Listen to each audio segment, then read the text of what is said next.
मुंबई में जल संशोधन एवं जल प्रबंधन के विभिन्न पहलुओं पर विचारों का आदान प्रदान करने हेतु विश्व स्तर की IFAT इंडिया 2022 प्रदर्शनी का भव्य आयोजन किया गया है।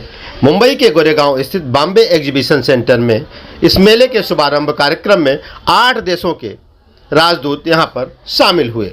यह प्रदर्शनी 28 से 30 अक्टूबर तक चलेगी। जर्मनी, नॉर्वे, पोलैंड सहित कुल 20 देशों की 250 से अधिक कंपनियों ने इस प्रदर्शनी में हिस्सा लिया है। इस मेले के आयोजक भूपेंद्र सिंह ने बताया कि हमारा मकसद गार्बेज सीवरेज का बेहतर ढंग से तकनीक का इस्तेमाल कर पानी को बचाया और संचित किया जाए। इस कार्यक्रम में विशेष रूप से साफ सफाई के लिए पोंडमैन के नाम से चर्चित रामवीर तनवार भी उपस्थित थे। उन्होंने भी जल शुद्धिकरण एवं जल संचय के लिए इस प्रदर्शनी को भविष्य में अहम योगदान देने की बात कही है। IFAT इंडिया का ये 9th एडिशन है और ये इंडिया का सबसे बड़ा शो है एनवायरमेंटल टेक्नोलॉजीज़ को लेकर। एनवायरनमेंट से मतलब है कि पानी और पानी की प्रोसेसिंग, वेस्ट वाटर की प्रोसेसिंग, सॉलिड वेस्ट की प्रोसेसिंग, तो जितने भी एनवायरनमेंट रिलेटेड टॉपिक्स हैं उसमें क्या टेक्नोलॉजीज़ इन्वॉल्व हैं, उन चीज़ों को इम्प्रूव करने के लिए उस चीज़ की एग्जीबिशन है। इसमें 22 कंट्री से लोग हैं, 250 कंपनीज पार्टिसिपेट कर रही हैं। बहुत बड़े नंबर में इंटरनेशनल कंपनीज वापस आई हैं इंडिया में 2019 के बाद, क्योंकि एग्जीबिशन 3 साल के बाद हो रहा है। और करीब 7 या 8 कौंसल जनरल्स इनॉग्रेशन में थे, from Germany, from Norway, from Switzerland, from Dutch, from Poland.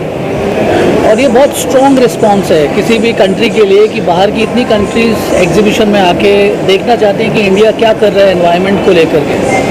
हमारा जो जल शक्ति मिशन है, स्वच्छ भारत मिशन है, पॉल्यूशन को लेकर के जो गवर्नमेंट ऑफ इंडिया की स्कीम्स हैं, उसकी वजह से एक बहुत स्ट्रॉन्ग मूवमेंट है जो इंडिया के फेवर में है, क्योंकि हमारी प्रॉब्लम्स भी उतनी बड़ी है। सरकार का किस तरह से सपोर्ट मिल रहा है इस प्रोग्राम? देखिए, गवर्नमेंट का काम होता है विजन को सेट करना। गवर्नमेंट ने अपना काम कर दिया विजन सेट करके कि हम लोग को हर घर जल योजना जो है, जो जल शक्ति एक मिनिस्ट्री बन गई है। तो इससे पता लगता है, इससे वर्ल्ड वाइड इंडस्ट्री को मैसेज मिलता है कि गवर्नमेंट यहाँ की जो है कितना सीरियस है पानी जैसे टॉपिक को लेकर के, पॉल्यूशन जैसे टॉपिक को लेकर के, एयर पॉल्यूशन को, सॉलिड वेस्ट एक बहुत बड़ा इशू है दिल्ली जैसी स्टेट्स में है जहाँ पे we have mountains of solid waste coming up.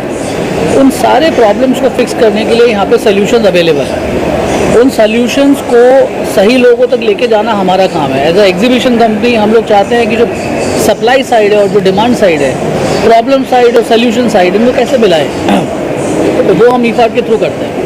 नई टेक्नोलॉजी जो यहाँ पर प्रदर्शनी में, उससे कितना इंडिया को फायदा होगा तो उसके दर्शकों को?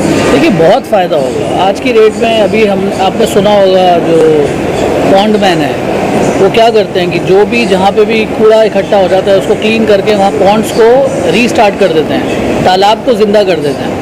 अब इसको करने के लिए अभी तक हम क्या कर रहे थे, हम हाथों को यूज़ कर रहे थे, हम इंस्ट्रूमेंट्स को यूज़ कर रहे थे। यहाँ पे ऐसी दर्जनों टेक्नोलॉजीज़ हैं जहाँ पे आपको मशीन को एक बार मूव करना है और वो तालाब ज़िंदा हो जाएगा।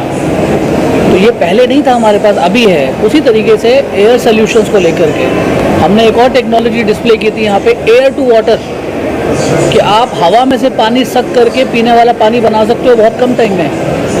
तो वर्ल्ड की जितनी इमर्जिंग टेक्नोलॉजीज़ हैं, जो दुनिया में चल रहा है, वो हमने यहाँ पे लाके डिस्प्ले कर दिया है। हम देखिए, बहुत सारे लोग हैं जो ग्राउंड पे काम कर रहे हैं, लेकिन अगर टेक्नोलॉजी और मशीनरीज उनके काम में सहयोग कर दें तो उनका काम कई गुना ज़्यादा अच्छा और हो सकता है। I mean their efficiency and their result can be improved. So this exhibition is maybe very helpful for this type of peoples, even for me, क्योंकि हम भी जब तालाब करते हैं तो we need lots of machines.